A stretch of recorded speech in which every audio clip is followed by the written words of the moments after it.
Sebelum pesantren berdiri di mana-mana, kisah seorang ulama dari Champa mengubah wajah Jawa Barat selamanya. Inilah Syekh Qurratul Aini. Bersama ekspedisi Laksamana Cheng Ho, ia tiba di Karawang pada tahun 1416 Masehi. Tak lama, ia mendirikan pesantren Qurra pada 1419 M, salah satu pusat pendidikan Islam tertua di Pulau Jawa. Dengan pendekatan budaya dan pengajaran Al-Quran, serta menikahi putri lokal, Islam meresap dalam masyarakat Jawa. Warisan Syekh Qurra bukan hanya di bidang agama, tetapi juga gaya busana tradisional yang tetap relevan hingga kini. Kisah sang Syekh, cerminan keberanian dan kecerdasan dalam menyebarkan cahaya Islam di tanah Jawa.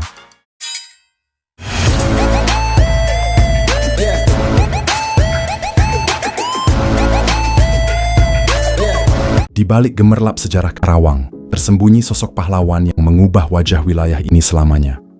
Jauh sebelum ini, Karawang adalah pusat perdagangan strategis, di mana berbagai budaya bertemu dan bersatu. Kisahnya dicatat dalam berbagai naskah kuno. Dialah Syekh Qurra, seorang ulama yang membawa cahaya Islam ke Jawa Barat. Namun, misteri tentang asal-usulnya tetap debatable. Di mana sebenarnya tempat kelahirannya? Apapun asalnya, warisannya abadi. Syekh Qurra, sosok penyiar Islam yang mengubah sejarah Karawang selamanya. Syekh Qurra diperkirakan tiba di Karawang pada tahun 1918. Peranannya sangat vital, namun sumber sejarahnya masih banyak tersembunyi.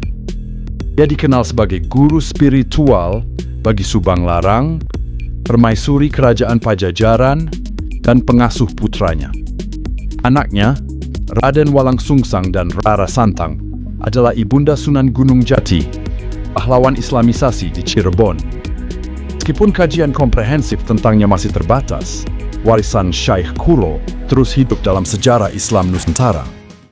Nama asli Karawang adalah Rangka Sumedang, sebuah nama yang diberikan oleh Sultan Agung Mataram. Bukti keberadaannya sebagai pelabuhan penting terlihat jelas dari sisa-sisa peninggalan sejarahnya hingga kini. Dalam pelayarannya, armada Cheng Ho singgah di Pura Karawang. Disinilah Syekh Qurra, seorang alim dari Shanxi, mendarat.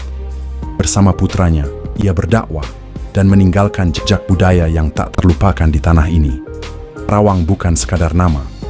Ini adalah perjalanan panjang sejarah yang menanti untuk dijajahi. Tahukah Anda kisah Subang Larang, putri kerajaan Pajajaran yang menjadi saksi peradaban Islam di Karawang? Ia dibawa Syekh Hasanuddin, seorang ulama, dari Cirebon ke Karawang setelah mendapat izin dari ayahnya, Ki Gedeng Tapa. Bukan sebagai pedagang, rombongan Syekh Hasanuddin datang dengan misi suci, menyebarkan ajaran Islam di tanah Jawa.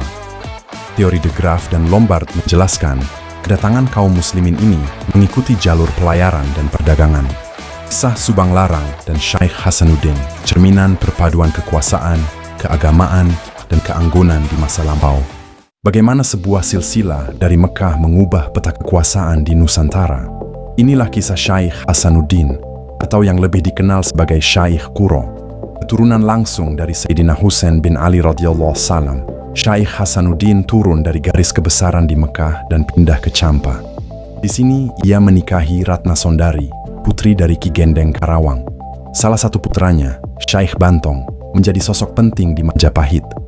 Lebih jauh, keturunannya Jin Bun atau Praba menjadi murid Sunan Ampel dan bergelar Raden Abdul Fattah, sang Raja Demak pertama.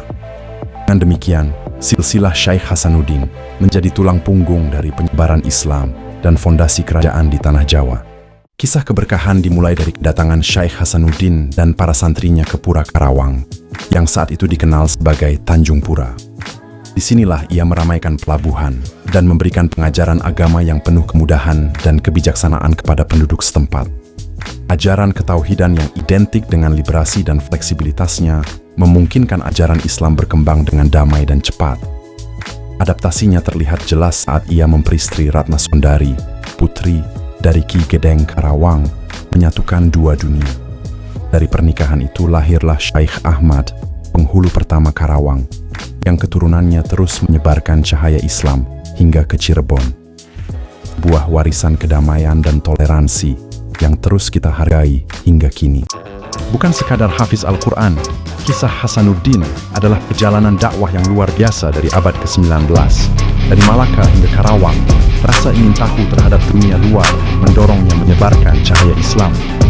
Keahliannya membaca Al-Quran menjulukinya Syekh Quro, seorang guru yang mulia dan dipandang tinggi. Bersama para murid, dia dengan sabar mengajarkan Al-Quran, mendirikan fondasi iman bagi generasi baru. Warisan Hasanuddin abadi, ketekunan dalam ilmu dan ketulusan dalam dakwah, teladan bagi kita semua. Di pantai utara Karawang, sebuah kekuasaan baru tumbuh, mengancam takhta kerajaan yang telah lama berdiri.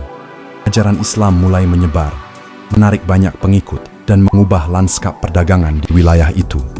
Pantai utara Jawa menjadi pusat perdagangan Muslim, seiring dengan keengganan mereka berdagang dengan Portugis di Malaka. Berdirinya pesantren Qura memicu kekhawatiran sang penguasa Pajajaran, Prabu Anggalarang. Prabu Anggalarang mengutus putranya, Prabu Pamanah Rasa, untuk menutup pesantren itu. Pertemuan tak terhindarkan. Di sebuah pondok, putri cantik bernama Nyi Mas Subanglarang sedang membaca Al-Quran dengan suara yang merdu dan penuh hati. Lantunan suaranya begitu indah, hingga membuat Prabu Panah Rasa, sang penyerang, tersentuh dan menghentikan seruannya. Takdir pun berubah. Sang Prabu jatuh cinta dan meminta Nyi Mas Subanglarang menjadi permaisurinya kelak. Namun, cinta itu harus berpadu dengan iman.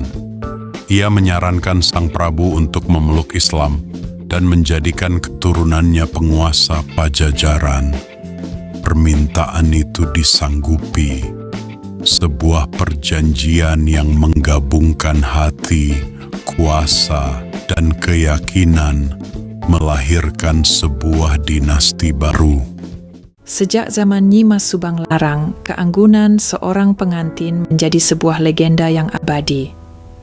Setiap detailnya, dari mahkota yang berkilau hingga senyuman yang memikat, menceritakan kisah cinta yang tak lekang oleh waktu.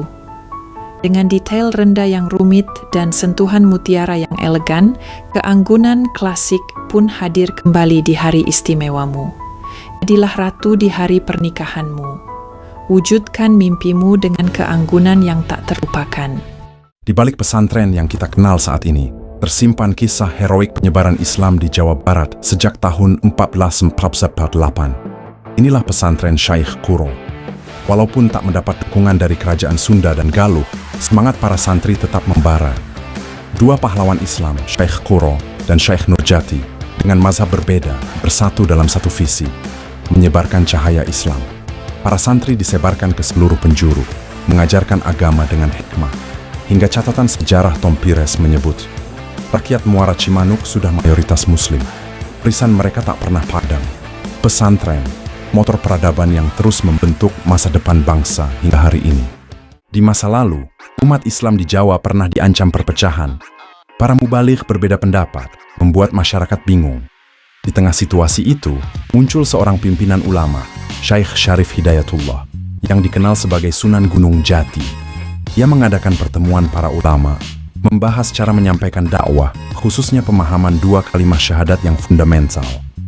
Bukan hanya itu, cara hidup sehari-hari berdasarkan ajaran Islam juga dibahas secara intensif untuk menyatukan pandangan. Usahanya mencegah perpecahan dan membingungkan masyarakat, terutama mereka yang baru memeluk Islam. Warisan beliau abadi bagi persatuan kita. Di balik wajah ini, tersimpan sebuah warisan spiritual yang mengubah takdir umat di Karawang. Menjelang hari tuanya, Syekh Quro menyerahkan kepemimpinan Pondok Quro kepadamu, Syekh Abdurrahman 26. Namun, perjalanannya tak usai. Ia berkelana uzlah, mendekatkan hati umat melalui doa dan zikir di malam hari. Biji ajaran yang ditanamnya tumbuh subur. Pesantren-pesantren baru berdiri, menyebarkan cahaya Islam di mana-mana. Warisan Syekh Quro terus hidup, membimbing umat Karawang menuju cahaya kebaikan hingga kini. Pernahkah Anda bertanya-tanya, apa sebenarnya makna sesungguhnya dari makam? Apakah hanya sekadar tempat kuburan? Dalam bahasa Arab, makam artinya tempat atau kedudukan. Ini adalah pengertian yang jauh lebih luas dari sekadar kuburan.